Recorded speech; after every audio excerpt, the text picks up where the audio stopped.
यस्य स्वयं स्वभावाप्ति प्रभावे कित्स्न कर्मणा तस्मै संज्ञानरूपाय नमोस्तु परमात्मने। इस तरह इष्टोपदेश का मंगलाचरण करके कारिका 36 का अध्ययन करते हैं।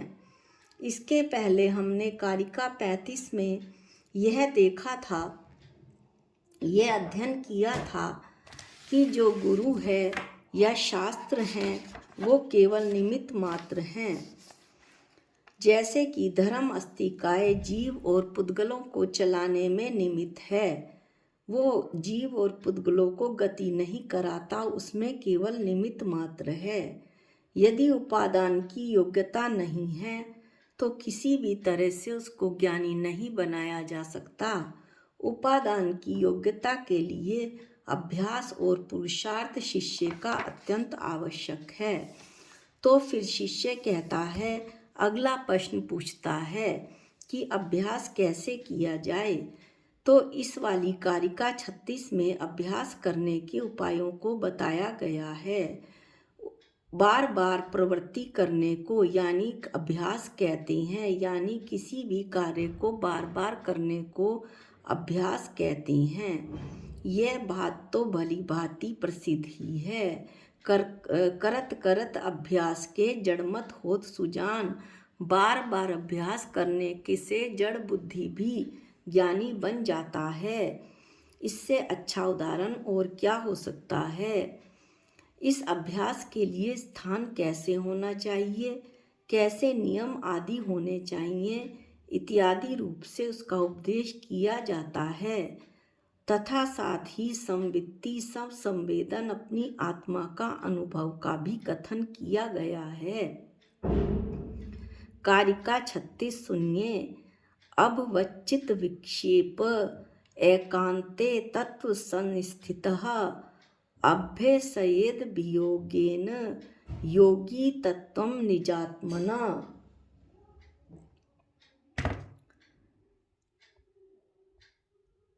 इसका अन्वयार्थ देखिए। अब वत चित्त विक्षेप, जिसके चित्त में शोभ नहीं है, अर्थात जिसके चित्त में राग देश आदि विकारी परिणति रूप शोभ विक्षेप नहीं है, जिसका स्वभाव विकारों से आत्म स्वभाव विकारों से रहित हो गया है, तथा जो तत्व संस्थिति तत्व में अपने आत्म स्वरूप में भले प्रकार स्थित है, ऐसे योगी को अभियोगेन सावधानी पूर्वक अर्थात आलस निद्रा आदि के परित्याग पूर्वक एकांत स्थान में निज आत्मना तत्वम अपने आत्म तत्व का अभ्यसयेत अभ्यास करना चाहिए। आचार्य कहते हैं कि जिसके चित्त में स्वभाव में राग देश क्रोध मान माया लोभ का विकार नहीं है, तथा जो अपने आत्म स्वरूप में भले प्रकार स्थित है, ऐसे योगी संयमी ज्ञानी को सावधानी पूर्वक अर्थात आलस्य निद्रा आदि का परित्याग करके एकांत स्थान में अपने आत्म स्वरूप का अभ्यास करना चाहिए। अभ्यास कैसे? मैं एक चेतन द्रव्य हूँ, इसके अलावा विश्व में मैं अन्य कुछ भी नहीं हूँ। मैं शरीर नहीं हूँ, मैं माता पिता नाते रिश्तेदार मकान पुत्र इत्यादि नहीं हूँ। ऐसा निरंतर अस्ति और नास्ति दोनों से ही अपने चेतन का अभ्यास करना, अपने चेतन स्वरूप में लीन होना। अब इसका पद अनुवाद सुनिए। शोभ रहित एकांत में तत्व ज्ञान चित ध्याय, सावधान हो संयमी निज स्वरूप को भाय। ये वही है जैसे अभी बताया था। शोभ रहित एकांत में जहाँ विकल्पों का अभाव हो, ऐसा एकांत जहाँ पर राग देश ना हो, तत्व ज्ञान चित ध्याय अपने तत्व के अपने आत्मा के ज्ञान को ध्याये, सावधान हो संयमी, और संयमी ज्ञानी योगी पुरुष अपने निज स्वरूप को सावधान होकर भाए, ऐसा इस पद अनुवाद में कहा है।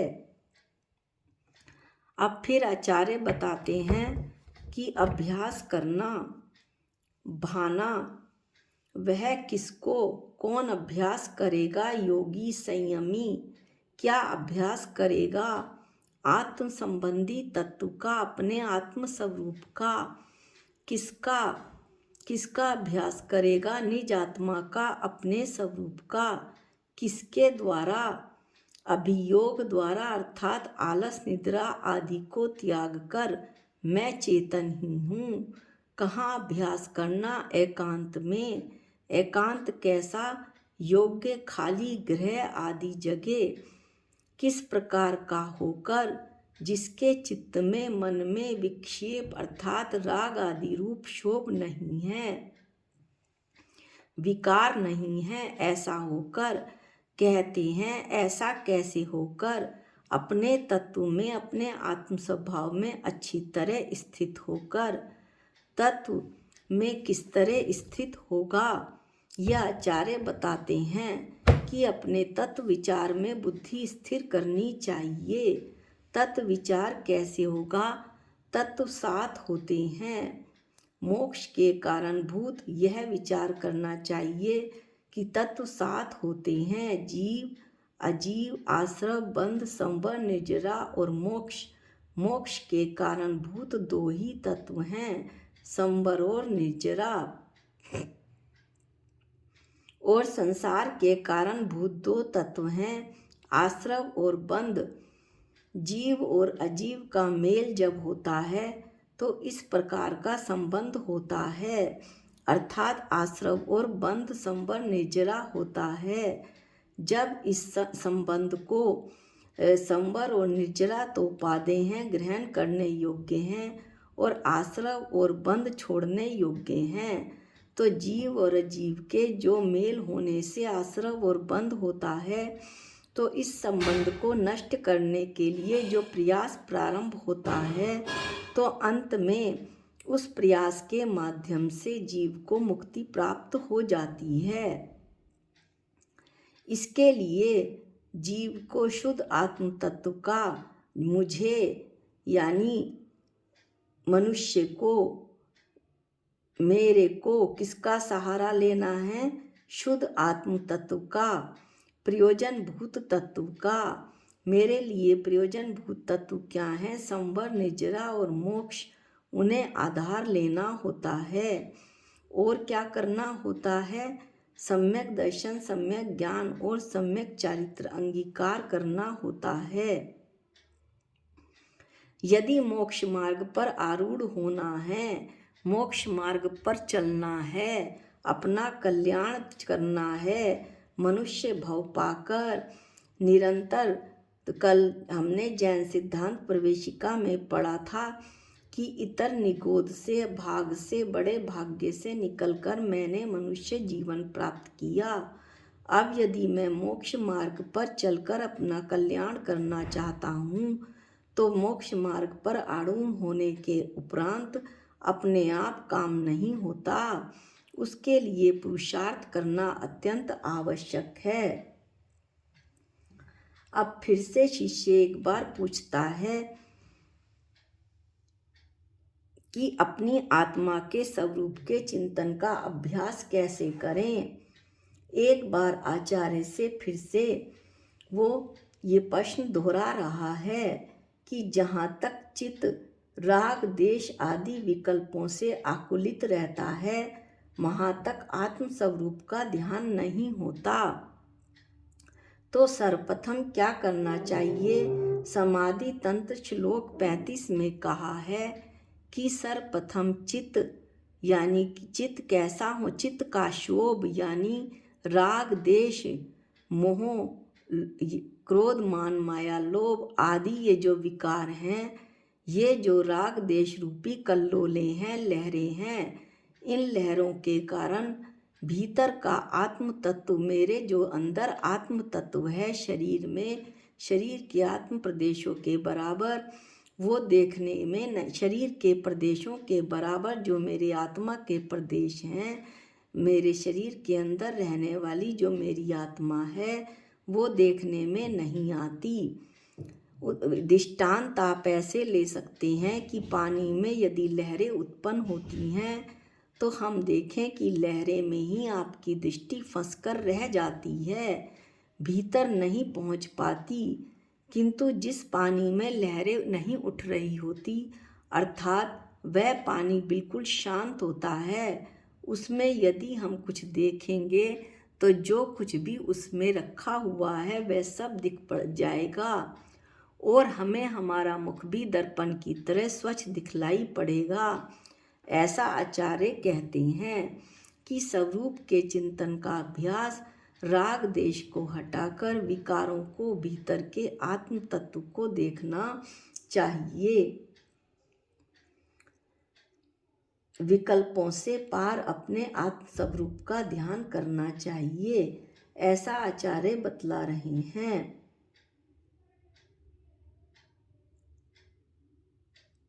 अब यहाँ पर एकांत स्थान का से एक बार फिर विस्तार करते हैं कि एकांत स्थान में आलस्य त्याग कर ज्ञानी शिष्य क्या करे, अपने आत्म स्वरूप के चिंतन का अभ्यास करे। एकांत से आशय बताया जा रहा है कि पर्वत हो, कोई गुहा हो, वृक्ष की कोटर हो, नदी का तट हो, शमशान हो, उद्यान हो, उद्यान बाग का भी कोई एकांत कोना, वन, सागर का तट, जहाँ नदियों का संगम हो वह स्थान, कोई सिद्ध क्षेत्र, अतिशय क्षेत्र, तीर्थ क्षेत्र, ये योग्य स्थान हैं। एवं यह स्थान स्त्री पुरुष नपुंसक और कुशील जनों से रहित होना चाहिए। किंतु समर्थ जनों के लिए क्षेत्र का नियम नहीं है, वो कहीं भी कर सकते हैं। समर्थ जन कौन? जो अभ्यासी हो गए हैं, आत्मा में तल्लीनता के अभ्यासी हो गए हैं, वो कहीं भी ये अपनी आत्मा के स्वरूप का चिंतन कर सकते हैं, ऐसा आचार्य कह रहे हैं। इस प्रकार आचार्य देव ने इस श्लोक में आत्म स्वरूप के अभ्यास के लिए 3 मुख्य बातें बताई हैं। गुरु के उपदेश द्वारा हे और उपादेय तत्वों में हे और उपादेय तत्व बतला दिए कि जीव, अजीव, आश्रव, बंध, संवर, निर्जरा और मोक्ष मेरे लिए हे तत्व हैं।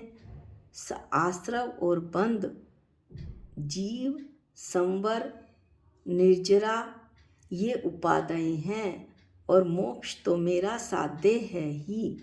इस तरह हे उपादेय तत्वों में अर्थात सब पर के भेद विज्ञान में सब मैं आत्मा हूँ, मैं चेतन हूँ, इसके अलावा विश्व में अन्य सब मेरे लिए पर हैं, ऐसे भेद विज्ञान में अपनी बुद्धि को स्थिर करना चाहिए।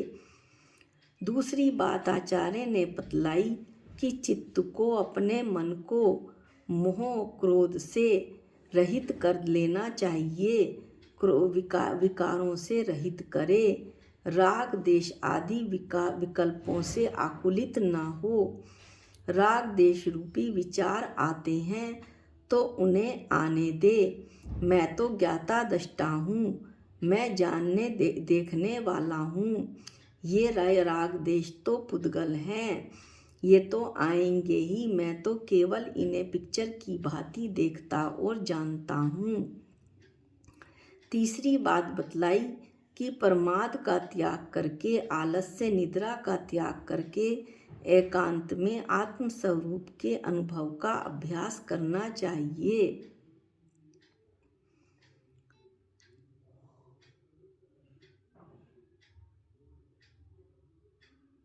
इस तरह से इस गाथा में जो शिष्य ने प्रश्न पूछा था कि अभ्यास कैसे किया जाए, किस तरह से किया जाए, उसका आचार्य ने भली प्रकार से समझाया है शिष्य को कि कैसे अभ्यास करे।